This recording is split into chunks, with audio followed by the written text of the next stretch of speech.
Assalamualaikum warahmatullahi wabarakatuh. Salam sehat untuk kita semuanya. Jumpa kali ini dengan saya, insya Allah akan berbagi materi pembelajaran, yaitu tata cara berpuasa.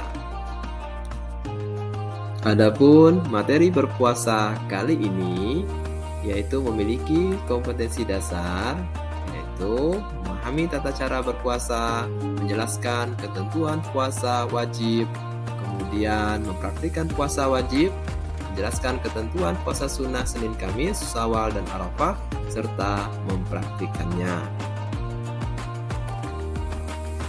Nah, anak-anak sekalian mungkin tidak asing lagi dengan istilah puasa, di mana puasa itu secara bahasa itu adalah menahan diri. Sementara menurut istilah, puasa adalah menahan diri dari makan dan minum dan segala hal yang membatalkan puasa dari terbit fajar hingga terbenamnya matahari demi mengharapkan ridho Allah Subhanahu wa taala. Nah, dalil tentang puasa itu terdapat dalam Al-Qur'an surah Al-Baqarah ayat 185 yang berbunyi, A'udzu billahi minasyaitonir rajim. Syahrul Ramadanal ladzi unzila fihil Qur'anu hudan lin-nasi wa bayyinatin minal huda wal furqan. Faman syahida minkumus sahra falyasum wa man kana maridan aw ala safarin fa iddatum min ayyamin ukhar. Yuridullahu bikumul yusra wa la yuridu bikumul usra walitukmilul iddata walitukabbirullaha ala ma hadakum wa la'allakum tashkurun. Yang artinya, bulan Ramadan adalah bulan yang di dalamnya diturunkan Al-Quran sebagai petunjuk bagi manusia dan penjelasan-penjelasan mengenai petunjuk itu dan pembeda antara yang benar dan yang batil. Karena itu, barang siapa di antara kamu ada di bulan itu, maka berpuasalah. Dan barang siapa sakit atau dalam perjalanan tidak berpuasa, maka wajib dia menggantinya sebanyak hari yang ditinggalkan itu pada hari-hari yang lain. Allah menghendaki kemudahan bagimu dan tidak menghendaki kesukaran bagimu. Anak-anak sekalian, syarat sah puasa itu ada 4. Yang pertama, dia adalah seorang Islam. Kemudian, suci dari haid dan nifas. Yang kedua, tamyiz atau bisa membedakan mana yang baik dan mana yang buruk. Kemudian, melaksanakan puasa bukan pada hari yang dilarang untuk berpuasa. Selanjutnya, apa sih hal-hal yang membatalkan puasa? Nah, ternyata yang membatalkan puasa itu pertama adalah jika seseorang berniat untuk berbuka. Jadi ketika puasa, dia berniat untuk makan dan minum, untuk berbuka, maka dia puasanya menjadi batal. Yang kedua, makan dan minum atau bersetubuh dengan sengaja. Nah, yang ketiga, memasukkan sesuatu ke dalam perut melalui kerongkongan dengan sengaja. Nah, yang keempat, muntah dengan sengaja. Nah, yang kelima, dia melihat bulan yang menunjukkan 1 Syawal. Nah, otomatis kalau sudah melihat 1 Syawal, maka Ramadan sudah dinyatakan habis. Dan puasa yang dilakukan menjadi batal. Dan yang selanjutnya adalah mengeluarkan mani dengan sengaja. Nah, ini perlu diperhatikan betul, adalah hal-hal yang membatalkan puasa. Nah, anak-anak yang baik hati, ternyata dalam hal puasa ini ada orang itu yang tidak wajib berpuasa, tidak dikenakan hukum ketika menjalankan puasa. Yang pertama siapa? Yang pertama adalah orang kafir atau orang non-muslim. Jadi orang yang di luar Islam itu tidak perlu berpuasa. Nah, yang kedua adalah anak kecil dan belum balik. anak kecil dan belum balik, masih kecil, masih lari-lari, ya kan? Nah, kalau anak SMP kelas 8 sudah besar atau belum itu? Nah, jadi anak kecil belum balik itu tidak perlu berpuasa. Nah, kemudian yang ketiga adalah orang gila. Nah, orang gila juga tidak perlu berpuasa karena memang dia gila, tapi bukan gila cinta, gila musik dan lain sebagainya ya. Jadi memang betul-betul gila. Nah, kemudian yang keempat adalah orang pingsan, tidak sadarkan diri, maka dia tidak wajib berpuasa. Nah, selanjutnya adalah wanita haid dan nifas. Nah, nifas itu ketika ada sisa darah saat melahirkan. Nah, yang selanjutnya adalah wanita menyusui. Jadi wanita menyusui karena khawatir tatkala menyusui itu mengurangi asupan gizi ke anaknya, maka dia tidak wajib saat itu berpuasa.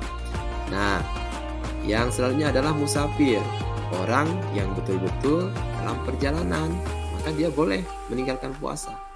Dan yang selanjutnya adalah orang sakit, bukan pura-pura sakit ya, jadi memang orang yang sakit betulan.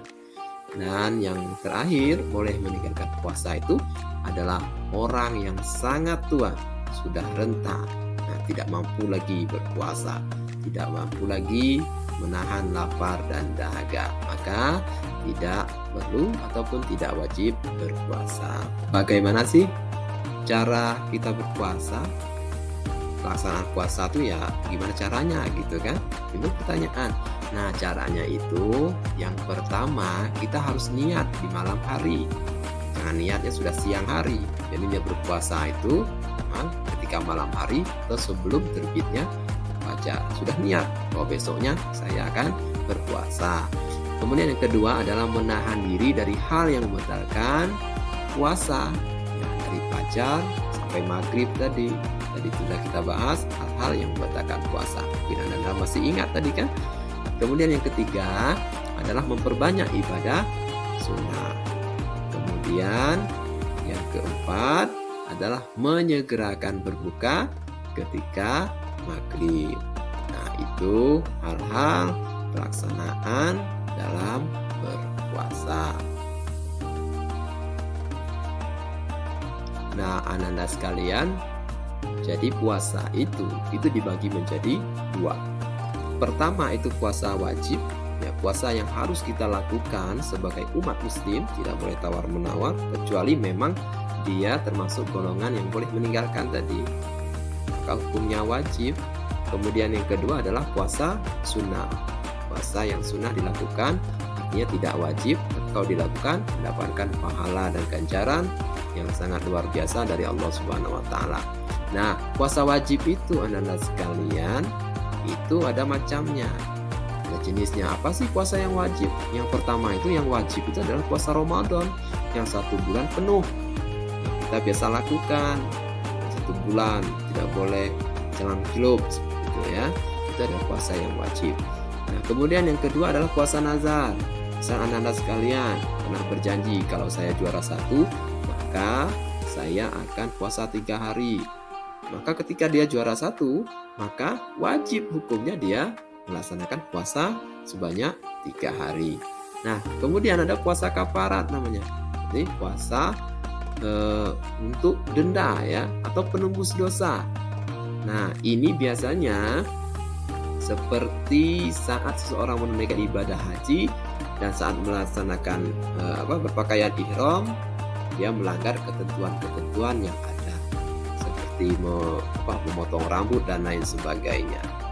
Nah, kemudian ada lagi seorang laki-laki yang zihar kepada istrinya. Artinya dia menyamakan istrinya dengan ibunya, ibu kandungnya. Maka orang yang seperti ini harus berpuasa sesuai dengan yang telah ditentukan. Nah, kemudian puasa yang wajib itu adalah puasa untuk mengganti ya, puasa qada. Misalnya bulan puasa terpaksa misalnya terjadilah sakit yang 2 hari, maka kita harus mengqadanya di waktu lain karena untuk menggantikan puasa yang kita tinggalkan. Sementara puasa sunnah, Ananda semua, ya, puasa sunnah itu disebut juga puasa tatawwu, yaitu puasa yang dilaksanakan di luar puasa wajib. Hukumnya sunnah. Puasa sunnah itu contohnya ya puasa Senin Kamis, ya, puasa yang dilaksanakan hari Senin dan hari Kamis. Ini biasa banyak orang tua kita melakukan dan tidak sedikit juga pelajar-pelajar yang sudah membiasakan dari kecil puasa sunnah Senin Kamis. Kemudian ada puasa Syawal. Puasa Syawal itu yang ba'da lebaran, yang 6 hari di bulan Syawal, itu puasa sunnah. Kemudian puasa Arafah misalnya, puasa yang ketika terjadinya wukuf atau dilaksanakan wukuf Arafah pada bulan haji. Kemudian ada puasa Daud. Puasa Daud itu ya hari ini puasa besok tidak, so, itu juga sunnah.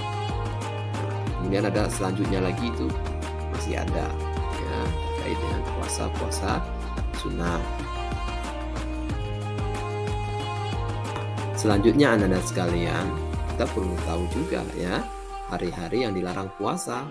Lagi semangat, lagi menjalankan puasa Daud misalnya. Hari ini puasa besok tidak, hari ini puasa besok tidak, lanjut berterusan. Namun ada hari-hari yang tidak boleh kita menjalankan puasa. Nah, pertama adalah hari raya Idul Fitri dan Idul Adha. Hari raya pertama yang saat khotib naik mimbar itu kita dilarang untuk berpuasa. Tidak boleh hukumnya berpuasa pada kedua hari raya Idul Fitri dan Idul Adha. Jadi harus berbuka. Kemudian hari yang dilarang pula untuk berpuasa itu adalah hari tasyrik. Nah, hari tasyrik itu yang terdapat pada 11, 12, 13 Zulhijjah. Nah, itu juga tidak boleh berpuasa pada hari tersebut. Nah, memang dilarang. Kemudian ada pula yang dilarang puasa itu adalah ketika kita berpuasa mengkhususkan hari Jumat. Jadi hari lain tidak puasa, Jumat aja sepanjang tahun, itu tidak boleh. Ya.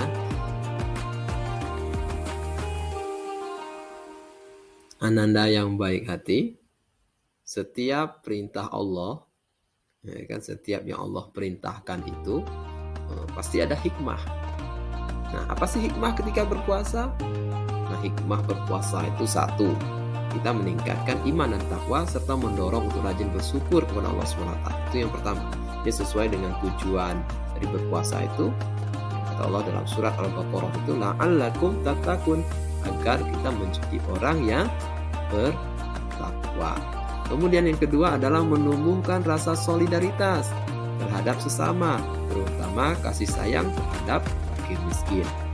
Nah, yang ketiga melatih dan mendidik kesabaran dalam kehidupan sehari-hari, terutama sabar menahan lapar, haus, dan syahwat. Nah, yang keempat dapat mengendalikan hawa nafsu kita dari makanan, minum, dan segala hal yang membatalkan puasa dari terbit fajar sampai dengan terbenamnya matahari. Nah, yang selanjutnya adalah mendidik diri sendiri untuk bersifat siddiq, jujur, karena dengan puasa seseorang akan terhindar dari sifat dusta. Jadi orang yang berpuasa itu puasa dengan benar, pasti terlatih jujur. Karena bisa saja dia makan dan lain sebagainya, orang tidak akan tahu. Tapi dia menjalankan puasa dengan baik, dengan benar, maka akan terbiasalah dirinya untuk memiliki sifat siddiq.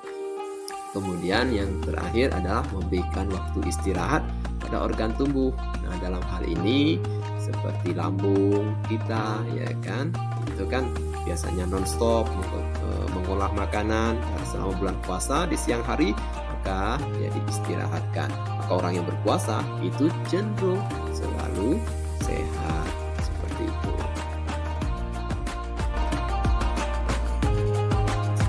Nah, Ananda sekalian, demikian dulu pertemuan kita untuk sesi kali ini.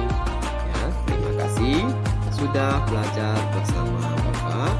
Subscribe channel ini agar dapat memberikan tontonan yang menarik dan video-video pembelajaran yang lebih menarik di masa yang mendatang. Sampai jumpa kembali, tetap jaga kesehatan, dan kami akhiri.